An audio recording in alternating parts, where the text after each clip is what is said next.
ବନ୍ଧୁଗଣ, ଆମେ ପ୍ରତିଦିନ ମନ୍ଦିର ଯାଉ, ଭଗବାନଙ୍କ ସାମ୍ନାରେ ମୁଣ୍ଡ ନୁଆଉ, ଦୀପ ଜାଳୁ ଓ ପ୍ରସାଦ ସେବନ କରୁ। କିନ୍ତୁ କ'ଣ ଆପଣ କେବେ ମନ୍ଦିରର ଗର୍ଭଗୃହକୁ ଲକ୍ଷ୍ୟ କରିଛନ୍ତି? ଆପଣ ଦେଖିଥିବେ, ଭାରତର ଅଧିକାଂଶ ପ୍ରସିଦ୍ଧ ସନାତନ ମନ୍ଦିର ଗୁଡ଼ିକରେ କେବଳ ପୁରୁଷମାନେ ହିଁ ମୁଖ୍ୟ ପୂଜାରୀ ଭାବରେ ସେବା କରନ୍ତି। ଏହି ଦୃଶ୍ୟ ଦେଖି ଅନେକ ସମୟରେ ଆମ ମନରେ ପ୍ରଶ୍ନ ଆସେ, କ'ଣ ଆମର ସନାତନ ଧର୍ମ ନାରୀମାନଙ୍କୁ ପୂଜା କରିବାରୁ ବଞ୍ଚିତ କରେ? ଏହା କ'ଣ କେବଳ ଏକ ସାମାଜିକ କୁପ୍ରଥା କିମ୍ବା ପୁରୁଷ ପ୍ରଧାନ ସମାଜର ନିୟମ, ନା ଏହା ପଛରେ ରହିଛି କୌଣସି ଗୁପ୍ତ ବୈଜ୍ଞାନିକ, ଆଧ୍ୟାତ୍ମିକ ଓ ଶାରୀରିକ ରହସ୍ୟ? ଭିଡ଼ିଓଟିକୁ ଶେଷ ଯାଏଁ ନିଶ୍ଚୟ ଦେଖନ୍ତୁ, କାରଣ ଶେଷରେ ଆପଣଙ୍କର ସମସ୍ତ ଭ୍ରାନ୍ତ ଧାରଣା ଦୂର ହୋଇଯିବ। ହିନ୍ଦୁ ଧର୍ମରେ ଯେକୌଣସି ପୂଜାପାଠ ଏବଂ ଅନୁଷ୍ଠାନର ବିଶେଷ ମହତ୍ତ୍ୱ ରହିଛି। ଏଭଳି ପରିସ୍ଥିତିରେ ମନ୍ଦିରରେ ପୂଜା କରୁଥିବା ପୂଜାରୀମାନେ ଦେବତାଙ୍କ ପ୍ରତି ଶ୍ରଦ୍ଧା ଏବଂ ଭକ୍ତମାନଙ୍କ ମଧ୍ୟରେ ଏକ ସେତୁ ଭାବରେ କାର୍ଯ୍ୟ କରନ୍ତି, ଯେଉଁମାନେ ଭକ୍ତମାନଙ୍କୁ ଭଗବାନଙ୍କ ସହ ଯୋଡ଼ନ୍ତି ଏବଂ ସେମାନଙ୍କ ମଧ୍ୟରେ ସାମଞ୍ଜସ୍ୟ ରକ୍ଷା କରନ୍ତି। ଆପଣ ପ୍ରାୟତଃ ଦେଖିଥିବେ ଯେ ଅଧିକାଂଶ ମନ୍ଦିରରେ ପୂଜାରୀ ଭାବରେ କେବଳ ପୁରୁଷମାନେ ଥାଆନ୍ତି ଏବଂ ପୂଜାଠାରୁ ଆରମ୍ଭ କରି ଅନ୍ୟାନ୍ୟ କର୍ମକାଣ୍ଡ ପର୍ଯ୍ୟନ୍ତ କେବଳ ପୁରୁଷମାନେ ହିଁ ଅଂଶଗ୍ରହଣ କରନ୍ତି, ଯେତେବେଳେ କି ମହିଳାମାନେ ଏହି ଭୂମିକାରେ ବହୁତ କମ୍ ଦେଖାଯାଆନ୍ତି। ଏହି ପରମ୍ପରା ପ୍ରାଚୀନ କାଳରୁ ଚାଲି ଆସୁଛି, କିନ୍ତୁ ଏହା ପଛରେ ଧାର୍ମିକ, ସାଂସ୍କୃତିକ ଏବଂ ସାମାଜିକ କାରଣ ଲୁଚି ରହିଛି। ସବୁଠାରୁ ପ୍ରଥମ କଥା, କିଛି ଲୋକ ଭାବନ୍ତି ସନାତନ ଧର୍ମରେ ନାରୀଙ୍କୁ ନୀଚ ଦେଖାଯାଇଛି, କିନ୍ତୁ ଏହା ସମ୍ପୂର୍ଣ୍ଣ ଭୁଲ। ବୈଦିକ କାଳରେ ନାରୀମାନଙ୍କୁ ପୁରୁଷଙ୍କ ସହ ସମାନ ଅଧିକାର ମିଳୁଥିଲା। ଶାସ୍ତ୍ରରେ ଲେଖା ଅଛି କି ଯେଉଁଠାରେ ନାରୀଙ୍କର ସମ୍ମାନ ହୁଏ, ସେହିଠାରେ ଦେବତା ବାସ କରନ୍ତି। ବୈଦିକ ଯୁଗରେ ଗାର୍ଗୀ, ମୈତ୍ରେୟୀ, ଲୋପାମୁଦ୍ରା, ଅଦିତି ଏବଂ ଅପଲାଙ୍କ ଭଳି ମହାନ ଋଷିକାମାନେ ଥିଲେ। ସେମାନେ କେବଳ ବେଦ ପାଠ କରୁନଥିଲେ, ବରଂ ଋଗ୍ବେଦର କେତେକ ମନ୍ତ୍ର ମଧ୍ୟ ସେମାନଙ୍କ ଦ୍ୱାରା ରଚିତ ହୋଇଥିଲା। ସେହି ସମୟରେ ମହିଳାମାନଙ୍କର ଉପନୟନ ସଂସ୍କାର ମଧ୍ୟ ହେଉଥିଲା। ସେମାନେ ଗୁରୁକୁଳକୁ ଯାଉଥିଲେ, ଶାସ୍ତ୍ର ଚର୍ଚ୍ଚା କରୁଥିଲେ ଏବଂ ଯଜ୍ଞ କରାଉଥିଲେ। ତେବେ ଏହିଠାରେ ପ୍ରଶ୍ନ ଉଠୁଛି କି ଯଦି ବୈଦିକ ଯୁଗରେ ନାରୀମାନେ ପୂଜା ଆରାଧନା କରୁଥିଲେ, ତେବେ ମନ୍ଦିରର ଗର୍ଭଗୃହରେ କେବଳ ପୁରୁଷ ପୂଜାରୀ ରହିବାର ନିୟମ କିପରି ଆସିଲା? ଏହି ସତ୍ୟତାକୁ ବୁଝିବାକୁ ହେଲେ ଆମକୁ ଘରର ପୂଜା ଏବଂ ମନ୍ଦିରର ପୂଜା ମଧ୍ୟରେ ଥିବା ପାର୍ଥକ୍ୟକୁ ବୁଝିବାକୁ ପଡ଼ିବ। ଘରେ ଆମେ ଯେଉଁ ପୂଜା କରୁ ତାହାକୁ ଗୃହସ୍ଥ ପୂଜା କହନ୍ତି। ଆମ ଘରେ ପ୍ରତ୍ୟେକ ମହିଳା ସକାଳେ ସ୍ନାନ କରି ଦୀପ ଜାଳନ୍ତି, ଠାକୁରକୁ ଭୋଗ ଚଢ଼ାନ୍ତି। ଏଥିରେ କୌଣସି କଟକଣା ନାହିଁ। କିନ୍ତୁ ମନ୍ଦିରରେ ପୂଜା କରିବା କେବଳ କୌଣସି ଭକ୍ତିର କାମ ନୁହେଁ। ମନ୍ଦିର ପୂଜା ଆଗାମ ଶାସ୍ତ୍ର ଏବଂ ତନ୍ତ୍ର ବିଜ୍ଞାନ ଉପରେ ଆଧାରିତ। ମନ୍ଦିରର ମୂର୍ତ୍ତି କେବଳ ଗୋଟିଏ ପଥର ନୁହେଁ, ସେଥିରେ ପ୍ରାଣ ପ୍ରତିଷ୍ଠା କରାଯାଇଥାଏ, ଅର୍ଥାତ୍ ସେଠାରେ ଗୋଟିଏ ନିର୍ଦ୍ଦିଷ୍ଟ ଜୀବନ ଶକ୍ତି କେନ୍ଦ୍ର ସୃଷ୍ଟି କରାଯାଇଥାଏ। ଜଣେ ମନ୍ଦିର ପୂଜାରୀଙ୍କ କାମ ହେଉଛି ସେହି ଶକ୍ତି କେନ୍ଦ୍ରକୁ ନିରନ୍ତର ସନ୍ତୁଳିତ ରଖିବା, ଏବଂ ଏହି ପ୍ରକ୍ରିୟା ପଛରେ ରହିଛି ବିଶାଳ ଉର୍ଜା ବିଜ୍ଞାନ। ବନ୍ଧୁଗଣ, ସନାତନ ପରମ୍ପରାରେ ମନ୍ଦିରଗୁଡ଼ିକୁ ପ୍ରାର୍ଥନା କରିବା ପାଇଁ ତିଆରି କରାଯାଇନଥିଲା। ପ୍ରାଚୀନ କାଳରେ ମନ୍ଦିରଗୁଡ଼ିକୁ ଗୋଟିଏ ଗୋଟିଏ ଶକ୍ତି କେନ୍ଦ୍ର ଭାବରେ ନିର୍ମାଣ କରାଯାଉଥିଲା। ଯେତେବେଳେ ଗୋଟିଏ ମନ୍ଦିରର ପ୍ରାଣ ପ୍ରତିଷ୍ଠା ହୁଏ, ସେତେବେଳେ ସେଠାରେ ବୈଦିକ ମନ୍ତ୍ର, ଯନ୍ତ୍ର ଏବଂ ସୁବର୍ଣ୍ଣ ବା ତମ୍ବାର ପ୍ରୟୋଗ ଦ୍ୱାରା ଅତ୍ୟନ୍ତ ଉଚ୍ଚ ପ୍ରାଣଶକ୍ତି ସୃଷ୍ଟି କରାଯାଏ। ମନ୍ଦିରର ଗର୍ଭଗୃହରେ ଥିବା ଏହି ଉର୍ଜା ନିରନ୍ତର ଊର୍ଦ୍ଧ୍ୱଗାମୀ ହୋଇଥାଏ, ଅର୍ଥାତ୍ ଏହା ନିମ୍ନରୁ ଉପର ଆଡ଼କୁ ଗତି କରେ। ଜଣେ ପୂଜାରୀ ପ୍ରତିଦିନ ଘଣ୍ଟା ଘଣ୍ଟା ଧରି ସେହି ଗର୍ଭଗୃହ ଭିତରେ ରହି ସେହି ପ୍ରଚଣ୍ଡ ଉର୍ଜା ସହ ସିଧାସଳଖ ସମ୍ପର୍କରେ ଆସନ୍ତି। ବନ୍ଧୁଗଣ, ବର୍ତ୍ତମାନ ଆସନ୍ତୁ ବୁଝିବା ସବୁଠାରୁ ଗୁରୁତ୍ୱପୂର୍ଣ୍ଣ ଆୟୁର୍ବେଦିକ ଓ ବୈଜ୍ଞାନିକ କାରଣ। ମହିଳାମାନଙ୍କ ଶରୀର ପ୍ରକୃତିର ଏକ ଅଦ୍ଭୁତ ସୃଷ୍ଟି। ସେମାନଙ୍କ ଶରୀରରେ ମାସିକ ଧର୍ମ ହେଉଛି ନୂତନ ଜୀବନ ସୃଷ୍ଟି କରିବାର ଏକ ସାଧନା। ଆୟୁର୍ବେଦ ଅନୁସାରେ ଆମ ଶରୀରରେ 5 ପ୍ରକାର ପ୍ରାଣବାୟୁ ଥାଏ। ସେଥିମଧ୍ୟରୁ ଗୋଟିଏ ହେଉଛି ଅପାନ ବାୟୁ। ମାସିକ ଧର୍ମ ସମୟରେ ଏବଂ ସାଧାରଣତଃ ମହିଳାଙ୍କ ଶରୀରର ପ୍ରାକୃତିକ ଉର୍ଜା ପ୍ରବାହ ନିମ୍ନଗାମୀ ହୋଇଥାଏ, ଯାହା ଶରୀରରୁ ବର୍ଜ୍ୟବସ୍ତୁ ଏବଂ କ୍ଷତିକାରକ ତତ୍ତ୍ୱକୁ ବାହାର କରି ଶରୀରକୁ ସୁସ୍ଥ ରଖିଥାଏ। କିନ୍ତୁ ମନ୍ଦିରର ଗର୍ଭଗୃହର ଉର୍ଜା ଊର୍ଦ୍ଧ୍ୱଗାମୀ ଅଟେ। ଜଣେ ମହିଳା ଯଦି ନିରନ୍ତର ସେହି ଉଚ୍ଚ ଊର୍ଦ୍ଧ୍ୱଗାମୀ ଉର୍ଜା କ୍ଷେତ୍ରରେ ପ୍ରତିଦିନ 8ରୁ 10 ଘଣ୍ଟା ସେବା କରିବେ, ତେବେ ତାଙ୍କ ଶରୀରର ପ୍ରାକୃତିକ ନିମ୍ନଗାମୀ ଉର୍ଜା ପ୍ରବାହରେ ବ୍ୟାଘାତ ସୃଷ୍ଟି କରିବ। ହିନ୍ଦୁ ଶାସ୍ତ୍ର ଅନୁସାରେ ମହିଳାମାନଙ୍କର ମାସିକ ଧର୍ମଚକ୍ରକୁ ପୂଜା ଏବଂ ଧାର୍ମିକ କାର୍ଯ୍ୟ ସମୟରେ ବାଧକ ମନାଯାଏ। ଏହି ସମୟରେ ମହିଳାମାନଙ୍କୁ ପୂଜାପାଠ, ଅନୁଷ୍ଠାନ ଏବଂ ମନ୍ଦିର ପ୍ରବେଶରୁ ଦୂରେଇ ରହିବାକୁ ପରାମର୍ଶ ଦିଆଯାଏ।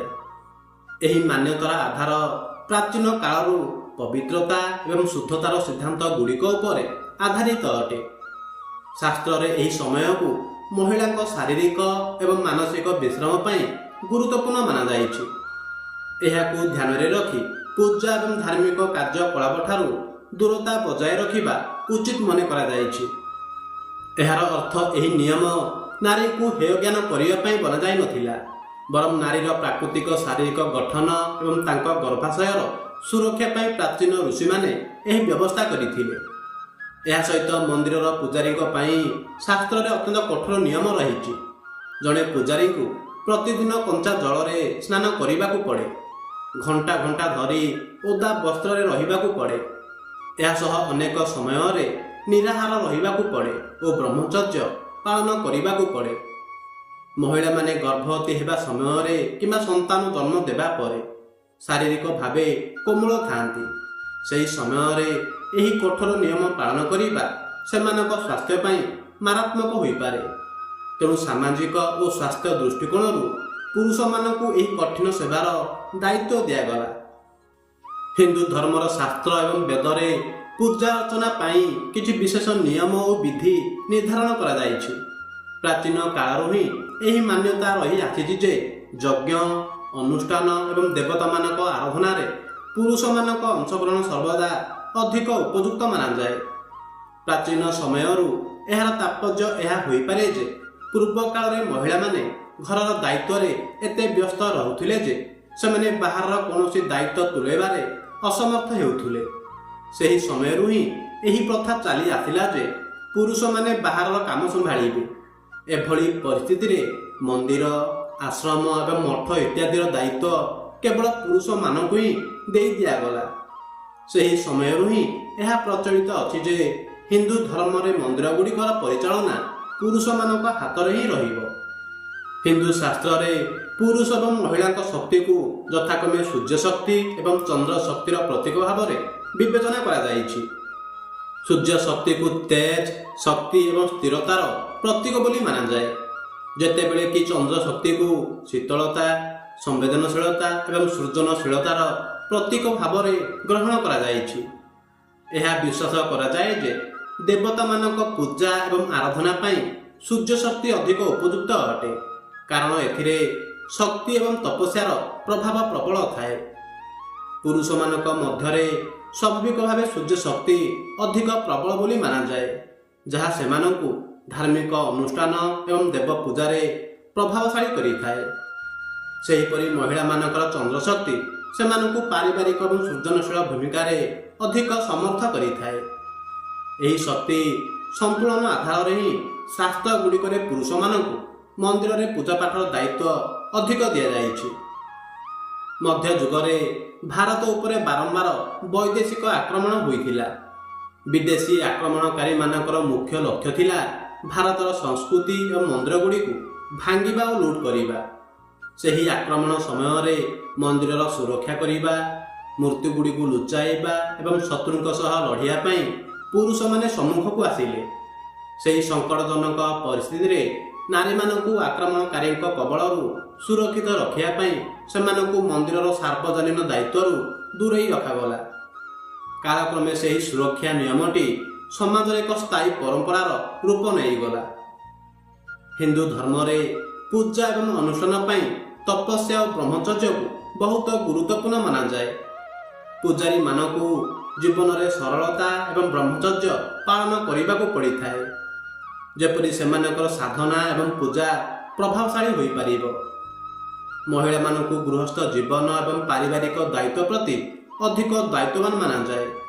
ଏଥିପାଇଁ ଆରମ୍ଭରୁ ହିଁ ସେମାନଙ୍କର ଧ୍ୟାନ ଏହିସବୁ କାର୍ଯ୍ୟରେ କେନ୍ଦ୍ରୀଭୂତ ରହିଲା ଏବଂ ପୂଜା ଅର୍ଚ୍ଚନାର ଦାୟିତ୍ୱ ପୁରୁଷମାନଙ୍କୁ ଦିଆଗଲା। ଯଦିଓ ପ୍ରାଚୀନ ପରମ୍ପରାରେ ମହିଳାମାନେ ମନ୍ଦିରରେ ପୂଜାରୀ ହେବାର ଉଦାହରଣ କମ୍ ଦେଖିବାକୁ ମିଳେ, କିନ୍ତୁ ଏହା କହିବା ଭୁଲ ହେବ ଯେ ମହିଳାମାନଙ୍କୁ ସମ୍ପୂର୍ଣ୍ଣ ରୂପେ ପୂଜା ଅର୍ଚ୍ଚନାରୁ ବଞ୍ଚିତ କରାଯାଉଥିଲା। ଆଜି ମଧ୍ୟ କିଛି ବିଶେଷ ମନ୍ଦିରରେ ମହିଳାମାନେ ପୂଜାରିଣୀ ରୂପରେ କାର୍ଯ୍ୟ କରୁଛନ୍ତି। ଆସାମର କାମାଖ୍ୟା ପୀଠରେ ମାଙ୍କର ମାସିକ ଧର୍ମ ପୂଜା ସମୟରେ କେବଳ ମହିଳା ପୂଜାରିଣୀ ଓ ସନ୍ନ୍ୟାସିନୀ ମାନେ ହିଁ ମୁଖ୍ୟ ନୀତିକାନ୍ତି କରନ୍ତି।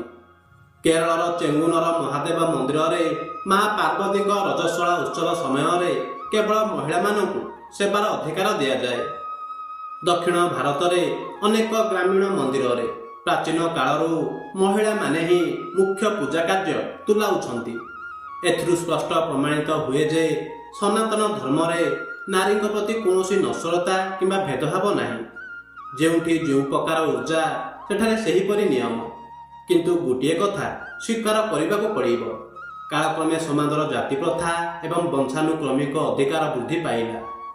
ଶାସ୍ତ୍ରରେ ଲେଖାଥିଲା ଯେ ଜଣେ ବ୍ୟକ୍ତି ନିଜ ଗୁଣ ଓ ଯୋଗ୍ୟତା ଦ୍ୱାରା ପୂଜାରୀ ହେବ, କିନ୍ତୁ ମଧ୍ୟଯୁଗର ପରେ ପୂଜାରୀଙ୍କ ପୁଅ ହିଁ ପୂଜାରୀ ହେବା ପ୍ରଥା ଆରମ୍ଭ ହୋଇଗଲା।